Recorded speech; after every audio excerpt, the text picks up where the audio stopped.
Dark energy என்ன அப்படின்றது ரொம்பவே அட்வான்ஸாக இல்லாமல் சிம்பிளாக பார்க்கலாம் வாங்க.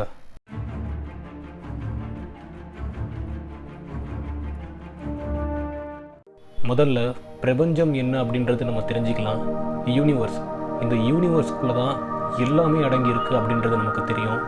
நம்ம பார்க்குற அசையும் பொருட்கள், அசையா பொருட்கள், உயிரினங்கள், மரங்கள், காடுகள், இந்த பூமி, அதுக்கப்புறம் மற்ற துணை கிரகங்கள், அதுக்கப்புறம் நட்சத்திரங்கள், அதுக்கப்புறம் விண்வெளியில் இருக்கிற சில பொருட்கள், கருத்துளைகள், பிளாக் ஹோல்ஸ்னு சொல்லுவாங்க. ஏகப்பட்ட பொருட்கள். இது எல்லாமே வெறும் இந்த பிரபஞ்சத்தில் 5% அப்படின்னா உங்களால் நம்ப முடியுமா? ஆமாம், இது எல்லாம் வெறும் 5% தான். மிச்ச 95% டார்க் எனர்ஜி அப்புறம் டார்க் மேட்டர். இது ரெண்டுத்துலேயுமே சேர்ந்து இது ரெண்டுமே இந்த பிரபஞ்சத்தில் நிரம்பி வழியுது. மனிதனுடைய இருப்பிடம் பூமி தான்.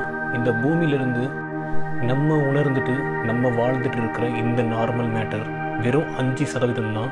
அந்த 5%த்தில் ஒரு புள்ளியில் இருக்கிற பலாயிரக்கணக்கான புள்ளியில் ஒரு புள்ளி தான் நம்ம பூமி. இப்பேற்பட்ட நிலையில் இந்த டார்க் எனர்ஜி அப்படின்றது நம்ம கற்பனைக்கும் அப்பாற்பட்டது. சரி, இந்த டார்க் எனர்ஜி இருக்குது அப்படின்றத எப்படி கண்டுபிடிச்சாங்க? அதுக்கு முன்னாடி நம்ம கிராவிட்டி, அதாவது புவி ஈர்ப்பு அப்படின்னா என்னன்னு பார்த்துக்கலாம். புவி ஈர்ப்புனா எதுவும் இல்லை, நம்ம இந்த உலகத்தில் மிதக்காமல் நம்மளை இழுத்து பிடிச்சி இருக்கிற விஷயந்தான் கிராவிட்டி. ஒரு சின்ன எக்ஸாம்பிள், நீங்கள் மேலே ஜம்ப் பண்ணிங்கன்னா உங்களை மேலேயே போக வைக்காமல் கீழே உங்களை விழ வைக்கிற அந்த விஷயந்தான், அந்த நிகழ்வு தான் கிராவிட்டி அப்படின்னு சொல்கிறோம். ஸோ கிராவிட்டி இருக்கிறதால தான் நீங்கள் கீழே விழுறீங்க, இல்லைன்னா நீங்கள் மேலே போயிட்டே இருப்பீங்க. பேசிக்காக இதுதான் கிராவிட்டி அப்படின்ட்டு மைண்டில் வச்சுக்கோங்க. எட்வின் ஹப்பிள் அப்படின்றவர் கேலக்சிக்கு இடையே உள்ள தூரத்தை கணக்கிட ஆரம்பித்தார். ஒரு எக்ஸ்பெரிமெண்ட் மூலமாக அவருக்கு ஒரு விஷயம் தெரிய வந்தது. அது என்னென்னா, கேலக்சியும் சரி நட்சத்திரங்களும் சரி நம்மளோட பூமியை விட்டு தொலைவில் நம்மளை விட்டு தூரமாக போயிட்டே இருக்குது. ஆனால் ஒரு விஷயம், அந்த பொருட்களும் கேலக்சியும் நவரலை. கேலக்சி நவந்து போகலை, நம்ம பூமியும் நவந்து போகலை. நம்ம கேலக்சிக்கும் பூமிக்கும் இருக்கிற அந்த ஒரு ஸ்பேஸ், அதாவது அந்த வெற்றிடம் பெருசாகி போயிட்டே இருக்குது. உதாரணத்துக்கு சொல்லணும்னா, ஒரு பலூன் எடுத்துக்கோங்க. அந்த பலூனை 2 புள்ளியால் ஒரு புள்ளி வச்சுட்டு அந்த பலூனை நீங்கள் ஊதுனீங்கன்னா அந்த புள்ளி அப்படி தான் இருக்கும். ஆனால் அந்த 2 புள்ளிக்கு நடுவில் இருக்கிற அந்த ஸ்பேஸ் மட்டும் பெருசாக போயிட்டே இருக்கும்.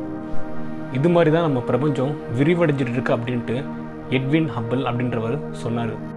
சரி, இதுக்கும் டார்க் எனர்ஜிக்கும் என்ன சம்மந்தம் இருக்குது அப்படின்னு நீங்கள் கேட்கலாம். நான் ஏற்கனவே சொல்லியிருந்தேன் கிராவிட்டினா என்ன அப்படின்னு. இந்த பிரபஞ்சத்தில் இருக்கிற ஒவ்வொரு கோளுக்கும் நட்சத்திரத்துக்கும் புவி ஈர்ப்பு கிராவிட்டி இருக்குது. ஸோ இப்படி கிராவிட்டி இருக்கிறதால ஒவ்வொரு கேலக்சிக்கும் இல்லைனா ஒவ்வொரு கோள், ஒவ்வொரு பொருளுக்கும் இன்டராக்ட் ஆகி தான் ஒவ்வொரு பொருளும் இழுத்துக்க ஆரம்பிக்கணும். ஸோ ஒவ்வொரு பொருளுக்கும் கிராவிட்டி இருக்கிறதுனால ஒவ்வொரு பொருளும் தன்னைத்தானே இழுத்துக்க தானே செய்யணும். ஆனால் அதுக்கு ஆப்போசிட்டாக நம்மளோட யூனிவர்ஸ் அதிவேகமான ஸ்பீடில் ஆக்சிலரேஷன் ஆகி விரிவடைஞ்சிட்டு தான் இருக்குது. ஸோ இந்த கிராவிட்டி ஃபோர்ஸை தாண்டி ஒரு பயங்கரமான எனர்ஜி இருக்குது அப்படின்ட்டு எட்வின் ஹப்பிள் தன்னுடைய எக்ஸ்பெரிமெண்ட்டில் சொல்லியிருந்தார். டார்க் எனர்ஜியோட மொத்த கண்டுபிடிப்பும் இதுதான். பட் நம்ம இன்னும் அதிகமாக கண்டுபிடிக்கலை. வரும் காலங்களில் நம்ம இதை பற்றி அதிகமான ரிசர்ச் செஞ்சு டார்க் எனர்ஜி என்ன அப்படின்ட்டு அதை பற்றி ஃபுல்லாக நம்ம கண்டுபிடிக்கிறதுக்கான வாய்ப்புகளும் இருக்குது. இருக்காத பார்க்க முடியாத ஒரு விஷயத்தை நம்ம இவ்வளோ சீக்கிரம் கண்டுபிடிச்சிருக்கோம். ஃப்யூச்சரில் இதை விட அதிகமாகவே டார்க் எனர்ஜியை பற்றி நம்ம தெரிஞ்சுக்கலாம்.